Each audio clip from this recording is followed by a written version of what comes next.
అయోధ్య ఆలయంలో ఈ భక్తులిచ్చినటువంటి విరాళాలకు సంబంధించి మిస్‌యూజ్ చేసిన కేసులో 2, 3 మలుపులు తిరుగుతున్నాయి. ఒకటి చంపత్రాయ్ రాజీనామా వీళ్ళది. వాళ్ళ మీదన ఎల్లుండి కమిటీ విచారణ చేయబోతోంది. ఒక యాస్పెక్ట్. రెండోదొచ్చేటప్పటికి 8 మంది అరెస్టు, జైలు పాలవడం రెండవ అంశం. మూడోదొచ్చేటప్పటికి ఇప్పుడు ఈడీ విచారణ ప్రారంభించడం మూడో అంశం.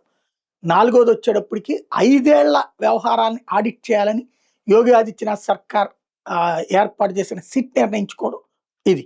అంటే అక్కడెక్కడ మొహమాటానికి పోవట్ల. తప్పు జరిగిన మాట వాస్తవం. అది చేసిన ఉద్యోగులది తప్పు. ఆ ఉద్యోగుల్ని ఎవ్వడూ వెనకేసుకురావట్లేదు. చర్య తీసుకోమనే కోరుతున్నారు. దాన్ని మతంతో ముడిపెట్టడం దుర్మార్గం. కావాలని చేసేటటువంటి ఒక గేమ్. ఇప్పుడు బద్రీనాథ్ ఆలయం దగ్గర కూడా ఇట్లాగే జరుగుతున్నాయి అన్నటువంటి కాన్సెప్ట్ మీదన వివరణ కోరుతూ ఆ బద్రీనాథ్ నిర్వహణ కమిటీ ఉద్యోగులకి నోటీసులు ఇచ్చింది. ఉద్యోగుల నుంచి వివరణ తీసుకున్నాక దాని మీద విచారణ చేసి బాధ్యులైన వారి మీద కఠినంగా చర్య తీసుకుంటామని ప్రకటించింది. ఇక్కడ నార్త్ ఇండియాకి, సౌత్ ఇండియాకి ఒకటే తేడా.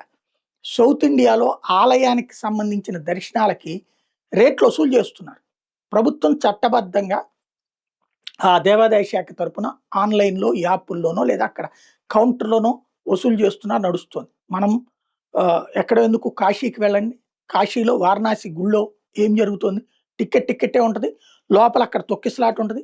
డబ్బులిస్తే ఏదన్నా విభూదైన ఇస్తారు, లేకపోతే ఇంకోటి ఇస్తారు. డబ్బులిస్తే లోపలికి రానిస్తారు. డబ్బులిస్తే ముట్టుకొనిస్తారు. అదంతా పైన సీసీటీవీ కెమెరాలో కనబడుతుంటుంది. కానీ పరిష్కారం చేయట్లేదు.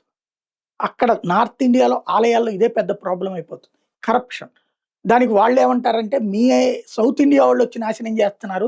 తొందరగా దర్శనానికో లేకపోతే ఇంకేదో కావాలని చెప్పి వాళ్ళకి లంచాలు అలవాటు చేసేటప్పుడు మా వాళ్ళ దగ్గర కూడా వసూలు చేస్తున్నారంటారు. దానికే కదా స్ట్రీమ్ లైన్ చేయాల్సింది. వచ్చి మా తిరుమల తిరుపతి దేవస్థానం దగ్గర చూసుకుని ఎలా అడ్మినిస్ట్రేషన్ ఉంటుందో దాన్ని నేర్చుకోవడం బెటర్. లేదా ఆంధ్రప్రదేశ్ దేవాదాయ శాఖ దగ్గరకు వచ్చి నేర్చుకుంటే బెటర్. ఇక్కడ దొంగలు ఉంటారు. అయితే అట్లాంటి దొంగతనాలు కాదు. అది ఇక్కడ గుర్తుపెట్టుకోవాల్సిన అంశం.